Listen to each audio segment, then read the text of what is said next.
આવીને મારી સાથે કરો. તમે પોલીસ કીધું સાહેબ તમે કેવું અમે માની જો સાહેબ તમે છે ને તમે મને હલકામાં લેતા હોય તો ભૂલી જજો તમે, બરાબર છે?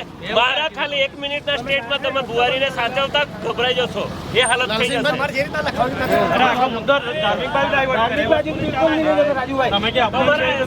તમારા શ્રીરામને લગાવ્યું એટલે અમારે માની લેવાનું કે આ અમારો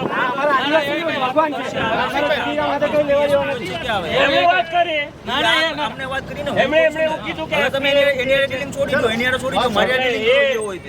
કે અમે લોકો સેન્સિટિવ ઇસ્યુને જેટલું બને એટલું કંટ્રોલ કરવાની વાત કરીએ છીએ, ત્યાં તમે લોકો ઇસ્યુને લાંબો કરો.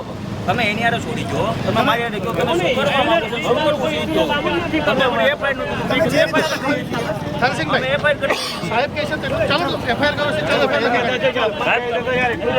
બંટીભાઈ, આજે અહીંયા જે બિરસાજીની મૂર્તિ સાથે છેડછાડ કરવામાં આવે છે એના બાબતે તમે શું કહેશો? આ એક ખરેખર ખૂબ હીન કૃત્ય છે ને આ એક એ રીતનું કૃત્ય છે કે સમગ્ર આદિવાસી સમાજની શાંતિ ડહોળાઈ.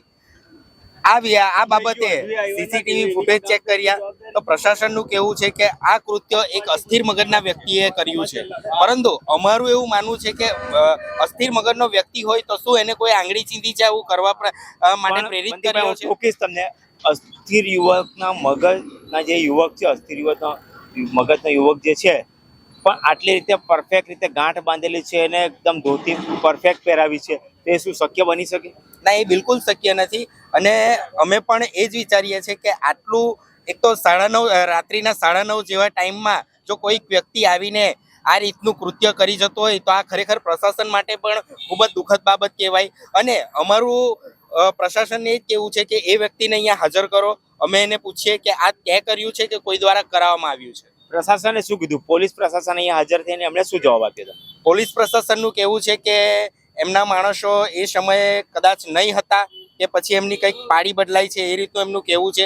પરંતુ જ્યાં સુધી પોલીસ પ્રશાસન દ્વારા આ વ્યક્તિને અહીંયા હાજર કરવામાં નહીં આવે ત્યાં સુધી આદિવાસી સમાજના લોકો અહીંયાથી જશે નહીં. પહેરાવવામાં આવ્યું છે બિરસા મુંડાજીની પ્રતિમા સાથે જે છેડછાડ કરવામાં આવ્યું છે એના બાબતે તમે શું કહેશો? આ જે બિરસાનું સ્ટેચ્યુ મૂક્યું છે, જે દિવસે મૂક્યો ત્યારથી જ એ વિવાદાસ્પદ ચાલે છે. ત્યારથી જ અહીંના સ્થાનિક જે આદિવાસી વિરુદ્ધના લોકો છે એ લોકો હંમેશા કંઈક ને કંઈક કરતા રહ્યા છે. અને આ જે અસ્થિર મગજનો છે એમ કહે છે, ફૂટેજમાં પણ દેખાય છે, પણ એ અસ્થિર મગજનાને ચાના પૈસા ચૂકવી દે છે, એટલે એટલો અક્કલવાળો તો છે. એટલે કોઈકના કહેવાથી આ કૃત્ય કરેલું છે, એટલે કોના કહેવાથી કર્યું છે એ આપણે ચોક્કસ જાણવું જોઈએ. અને ગાંડાની ગાંઠ પણ તો દવાખાનામાં થાય, પણ આજે એને ગાંઠ પણ ઉભરેલું છે અને કરાવડાવે છે, એને ઠેકાણે કરવાનું કામ હવે આદિવાસી સમાજની જવાબદારી છે. સાહેબ, તમારું નામ? રાજુભાઈ સુરેશભાઈ પટેલ, માજી સરપંચ અંદાત્રી.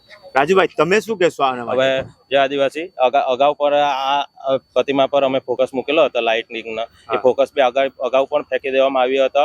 અને દરરોજે લાઇટ જે આદિવાસી સર્કલની અમે ચાલુ કરીએ છીએ એ લાઇટ બી બંધ કરી દેવામાં આવે છે. પછી અમારે રાતે દરરોજ આવીને ચાલુ કરવા પડે છે. આજે 15 કલાક જેવા થઈ ગયા છે, હજુ બી સ્થળ પર સરપંચ બુહારીના આદિવાસી સરપંચ છે એ હજુ આ સ્થળ પર હાજર રહ્યો નથી. જ્યારથી બિરસા મુંડાજીની પ્રતિમા મૂકી છે ત્યારબાદ કંઈક ને કંઈક વિવાદ, એટલે કે બિરસા મુંડાજીની પ્રતિમા લઈને લોકોને એ છે કે કંઈક ને કંઈક વિવાદ કરતા રહેવું છે અને બિરસા મુંડાજીની પ્રતિમા નથી હટાવવાનો એવા પ્રયાસો લાગે છે, મને એવું લાગે છે. હા, ને બીજું કે બુહારી એ લોકો સ્માર્ટ વિલેજ ગણાવે છે. સ્માર્ટ વિલેજમાં તો પછી ફૂલ ફેસિલિટી હોવું જોઈએ. જ્યારે બી કૃત્ય થાય ત્યારે સીસીટીવી કેમેરા ચાલતા નથી, પ્રશાસન ધ્યાન આપતું નથી, કાયમના કાયમ આ કૃત્ય થતા રહે છે. તમે શું કહેશો આ પ્રતિમા માટે? આ પ્રતિમા એક આપણું ગૌરવ છે, બરાબર. આપણે 5મી અનુસૂચિમાં જીવીએ છીએ ત્યારે આ મૂર્તિને પહેલી વાર નથી, આ બીજી ત્રીજી વાર થયું છે. કોઈક વાર લાઇટ બંધ કરવામાં આવે, કોઈક વાર આટલે ખતરા મૂકેલા છે તેને નુકસાન પહોંચાડવામાં આવે.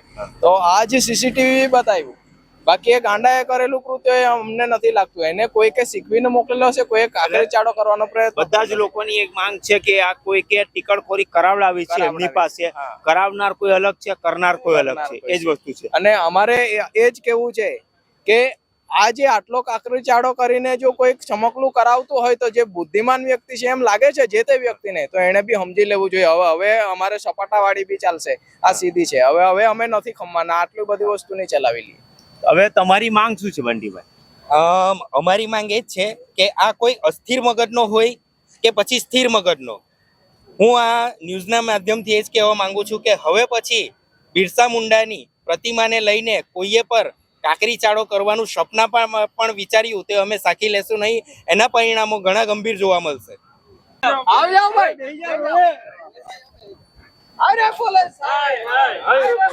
પ્રતિમાને કોઈ એક કફન પહેરાવી દીધું, આ આટલી હદે તમારે કરવું પડે એનું કારણ શું છે? સરકારની નિષ્કાળજી છે, પ્રશાસનની નિષ્કાળજીના કારણે અમારે ધોક તાપમાં બેસવું પડે છે. અમે લોકો એ લોકોને કોઓપરેટ કરીએ છીએ. આજે 1 વાગી ગયો, રાતનાની 9:30 ની વાત છે.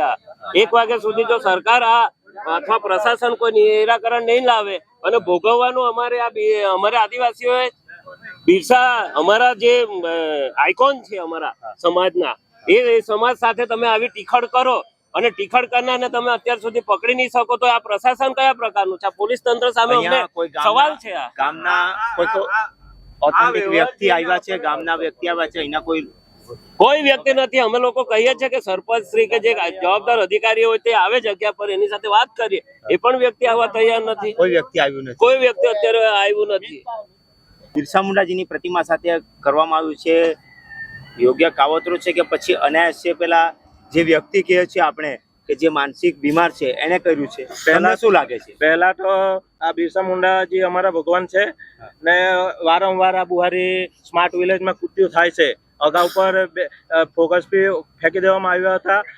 પછી આદિવાસી એકતા સર્કલનો અમે બોર્ડ માર્યો છે, એ બી સાંજે દરરોજ બંધ કરી દેવામાં આવે છે. અમે દરરોજ આવીને ચાલુ કરીએ છીએ ને કાયમ અમે પોલીસને પ્રશાસનને રજૂઆત કરીએ છીએ. તેમાં વાત કરીએ તો અહીંયા બિરસા મુંડાજીની પ્રતિમાને લઈને કંઈક ને કંઈક વિવાદ, જેમને નથી ગમતું, આદિવાસી સમાજના આઇકોન અહીંયા મૂક્યા છે, નથી ગમતું, એ કંઈક ને કંઈક વિવાદ કરે છે. કાયમ લાગે કાયમ માટે આ વિવાદ ચાલુ જ છે અને પ્રશાસન કોઈ ધ્યાન નહીં આપતા.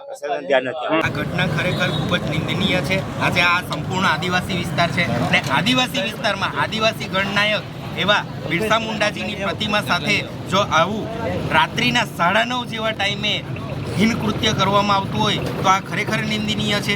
અને હમણાં સુધી અહીંના સરપંચ, ડેપ્યુટી સરપંચ કે કોઈ પણ જગ્યા પર આવ્યું નથી. ધારાસભ્ય અહીંના જે મહુવા 170 વિધાનસભાના ધારાસભ્ય છે એ અહીં પાછળથી કેળા લઈને જતા રહે છે, પણ એમણે કોઈ આવ્યા નથી. અહીં હમણાં સુધી કોઈ આવ્યું નથી. પોલીસ પ્રશાસન દ્વારા હજુ પણ જે વ્યક્તિએ આ કૃત્ય કર્યું છે તે પકડની બહાર છે.